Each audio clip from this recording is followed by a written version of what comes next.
Hello everyone, আসসালামু আলাইকুম। আজকে সকালটা দেখেন কী সুন্দর স্নিগ্ধ আর সতেজ। কেমন রোদও নেই, আবার তেমন গরমও নেই। দেখে আবহাওয়াটা খুবই ভালো লাগছে। আর আপনাদের সাথে তো আমার ঈদের মেহেদি শেয়ার করা হয়নি। এই আমার ঈদের মেহেদি, সেরকম ভালোভাবে দিতে পারিনি। দেন সকালবেলা মোত্তাকিন ডিম খাবে, আর ও ডিমটা দেখে খুব খুশি হয়ে গেছে। ওকে একটু খুশি করার জন্য আমি একটু ফেসের মতো আর্ট করে নিয়েছি। দেন ওকে নিয়ে রান্নাঘরে যাচ্ছি। আর ও ওর নিজের কাজ নিজেই করতে চায়, সব কিছু নিজে করতে চায়। শুধু বলে মোত্তাকিন কাজ করবে, মোত্তাকিন কাজ করবে। দেন ওকে নিয়ে এসেছে রান্নাঘরে, ডিমটা ভেজে ওকে খাইয়ে দেবো। দেন আমি একটু বাহিরে গিয়েছিলাম। এটা আমাদের সেই স্কুল যেটা আপনারা সবসময় দেখে থাকেন। আসার সময় এই ছোট্ট খেলনা টমেটোগুলো পেয়েছি। আমার দেখে কালারটা খুবই ভালো লেগেছে, আপনাদের এর আগে দেখিয়েছিলাম। দেন বাসায় এসে মোত্তাকিনকে এই মাফিন কেকটা দিয়েছি। এটা ওর বৌমা ওকে দিয়েছিল, তাই ওকে একটু খেতে দিয়েছি। আর ও এটা পেয়ে খুবই খুশি হয়ে গেছে, যেহেতু ও কেক খুবই পছন্দ করে। দেন বাসায় এসেই দেখি আম্মু রান্না বান্নার আয়োজন করে নিয়েছে।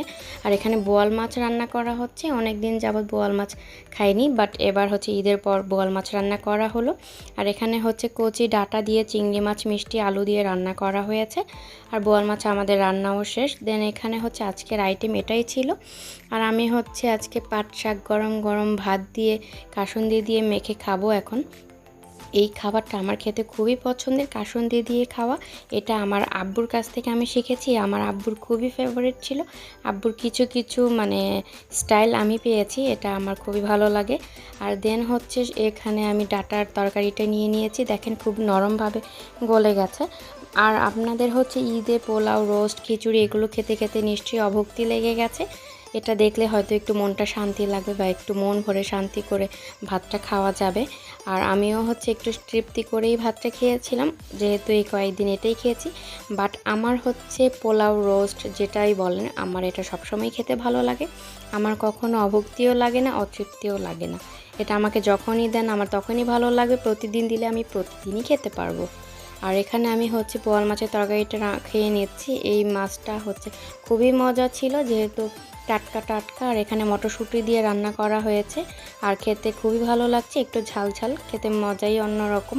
আপনাদেরও হয়তো এইভাবে ভাত খাওয়া দেখে লোভ লাগতে পারে, বাট এখন যেহেতু পোলাও, রোস্ট খাওয়া শেষ, এগুলো খেতে ভালোই লাগবে। দেন মোত্তাকিনকে সন্ধ্যার সময় চকলেট দুটো দিয়েছি। ও যেহেতু চকলেটটাও খেতে খুব পছন্দ করে, বাট ওকে আমি সবসময় দিতে চাই না। ও চকলেটগুলো যেহেতু বাচ্চাদের জন্য খুবই খারাপ, তারপর যখন বেশি বায়না করে তখন দেই। আর এখানে দুইটা ক্যান্ডি ছিল। আর এই দুইটা ক্যান্ডি ও নিজেই নিয়ে নেবে, বলে বারবার মাম্মাম খুলে দাও। এর জন্য আমি খুলে দিলাম ওকে।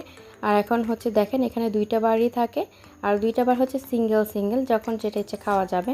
এই ক্যান্ডিটা কাশি হলে খাওয়া যায়, খেলে কাশিটা মোটামুটি অনেকটা কমে যায়। দেন এখন সন্ধ্যাবেলা ঝুম বৃষ্টি হচ্ছে। সকালবেলায় বলেছিলাম আবহাওয়াটা একটু অন্যরকম, তাই মোত্তাকিনের বাবা একটু মুড়ি মাখা খেতে চেয়েছে। আর বৃষ্টির দিনে সন্ধ্যাবেলায় মুড়ি মাখা খাওয়ার মজাই অন্যরকম। তাই আমি দেখেন সালাদের মতো কেটে নিয়েছি, আর পেঁয়াজ, সরিষার তেল এগুলো দিয়ে ভালোভাবে মাখিয়ে নিচ্ছি। আর লেবুটা দিলে খুবই মজা লাগে, একটু টকটক। আর এখানে একটু যদি আচারের তেল হয় তাহলে তো টেস্টটাই অন্যরকম হয়ে যায়। এটা আমি ছোলা দিয়ে মাখিয়ে নেব, বাট আগে এগুলো ভালোভাবে মাখিয়ে নিচ্ছি। মনে এভাবেই কচকচে খেয়ে ফেলি। আর এটা আমার এমনিতেও সালাদ হিসেবে খেতে ভালো লাগে। দেন এখানে ছোলা দিয়ে নিয়েছি। ছোলা দিয়ে এটা খাওয়ার মজাই অন্যরকম সন্ধ্যাবেলা বৃষ্টির দিনে। আর যেহেতু মোত্তাকিনের বাবা খেতে চেয়েছে, তাই আমরা সবার জন্যই মাখিয়ে নিয়েছি। এটা এভাবেও শুধু শুধু খালি খাওয়া যাবে।